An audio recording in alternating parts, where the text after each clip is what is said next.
అసలు జీడిపప్పు రుచి నచ్చని వారంటే ఎవరో ఉండరనే చెప్పచ్చు. మరి అలాంటి జీడిపప్పు అంటే కాస్త మొదలు పెడితే ఆపకుండా తినేబుద్ధి వస్తూ ఉంటుంది. ఏ వంటకాలు వేసి నీకు అద్భుతం. మరి అలాంటి జీడిపప్పు వల్ల కొలెస్ట్రాల్ వస్తుంది, గుండె జబ్బులు వస్తుందని భయంతో చాలామంది వెనకాడుతూ ఉంటాం. మరి అలాంటి జీడిపప్పు వల్ల కొలెస్ట్రాల్ రాదు. ఎందుకో తెలుసా? ఇది వృక్ష సంబంధం. యానిమల్ ప్రొడక్ట్స్ అన్నిట్లోనూ కొలెస్ట్రాల్ డైరెక్ట్గా ఉంటుంది, కానీ వృక్ష సంబంధమైన వాటిలో కొలెస్ట్రాల్ అసలు ఉండదు. ఇంకొక వాస్తవం ఏమిటంటే ఈ జీడిపప్పులో ఉన్న ఫ్యాట్ కూడా సుమారుగా 45-50% ఫ్యాట్ ఏదైతే ఉంటుందో ఇది శాచురేటెడ్ ఫ్యాట్ కాదు, అన్సాచురేటెడ్ ఫ్యాట్.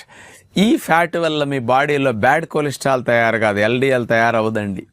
హెచ్డిఎల్ అనే గుడ్ కొలెస్ట్రాల్ తయారవుతుంది. ఇండైరెక్ట్గా ఈ బెనిఫిట్ ఉంటుంది. ఎవరైతే కాస్త